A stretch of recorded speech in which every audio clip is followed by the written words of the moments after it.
man who was the first BJP leader to become Chief Minister of a South Indian state, took oath as Karnataka Chief Minister on Friday. He was sworn in as the Karnataka CM for a fourth time, 3 days after the fall of the 14-month-old Congress-JDS coalition in a floor test. Yediyurappa's immediate challenges include winning a floor test, choosing his cabinet and passage of the finance bill by the 31st of this month. Later in the day, he took a key cabinet decision. In the interest of farmers, he also revealed that he will seek a vote of confidence at 10 a.m. on 29th July and the finance bill will be taken up the same day. He added that farmers, weavers and workers will be his government's priorities.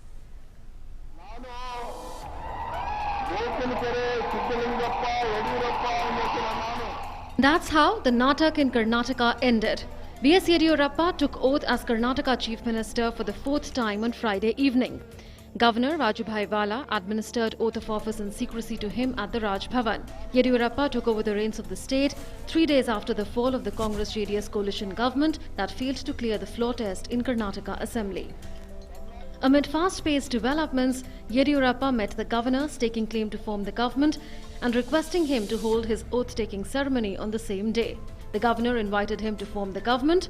The seven-time MLA was the only leader to take oath at the swearing-in ceremony at Raj Bhavan on Friday. His family members shared a glimpse of his priorities as Chief Minister. Take care of poverty first. Poverty line people we have to concentrate. Labor class we have to concentrate. First of all, I thanks to our central leaders because they gave opportunity to taking as a oath as a CM. One side happy, another side very responsibility also is there, challenges is there.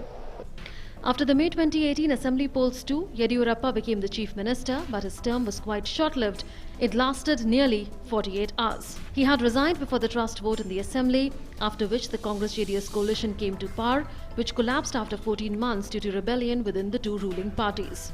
B.S. Yediyurappa was sworn in a day after Speaker of Legislative Assembly K.R. Ramesh Kumar disqualified 3 Congress rebels and kept the decision on the rest of the rebel MLAs pending. Currently, BJP has 105 MLAs in the Assembly. It is the single largest party in the Assembly. 2 independents back it, whereas the coalition has 99 MLAs. Ahead of the floor test, the BJP exuded confidence of comfortably sailing through. सम्माननीय येडियुरप्पा जी हमारे नेता Bharatiya Janata party को मजबूती से दक्षिण में खास करके कर्नाटक में उन्होंने जो जगह बनाया, आज वो चौथी बार फिर से मुख्यमंत्री बन रहे। हम सभी कार्यकर्ताओं के लिए खुशी का क्या बोलूं मैं, खुशी का सागर है हमारे लिए। Immediately after the swearing-in ceremony, B.S. Yediyurappa made 3 big-ticket announcements. The first, his government will face a trust vote at 10 a.m. on the 29th of July. It will then present the finance bill. Yediyurappa announced 2 additional installments of 2,000 rupees for beneficiaries of PM Kisan scheme. Meanwhile, in Delhi, blaming the Congress-JDS coalition for its failure, BJP working president J.P. Nadda said the coalition government crumbled under its own weight. He further said that the state will provide a stable government under the leadership of Yediyurappa. Karnataka की सरकार वो अपने कारणों से गई है और उसके बाद वहाँ येडियुरप्पा जी आगे बढ़े। यह प्रजातंत्र की दृष्टि से जहाँ जहाँ की सरकारों का जिस तरीके का वातावरण होता है, जैसे वो गवर्न करते हैं, उसके नतीजे होते हैं। और मैं इतना ही कहूँगा कि भारतीय जनता पार्टी एक स्वच्छ प्रशासन देने के लिए कटिबद्ध रही है और उसी को हम आगे बढ़ाते हैं।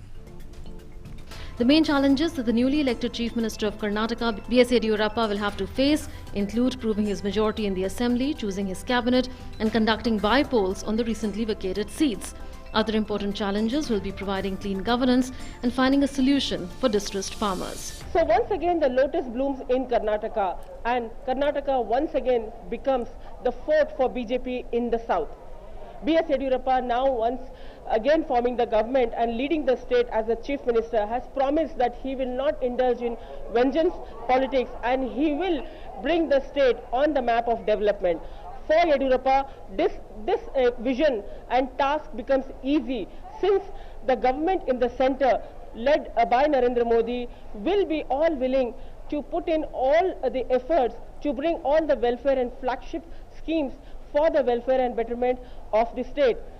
It was because of the coalition government that several central schemes were not implemented and did not reach the people and did not reach the ground. So now for Yediyurappa, this task become easier as he will work in coordination with the central government to put Karnataka on the map of development. With cameraman Madesh, Asha Khanam, DD News, Bangalore.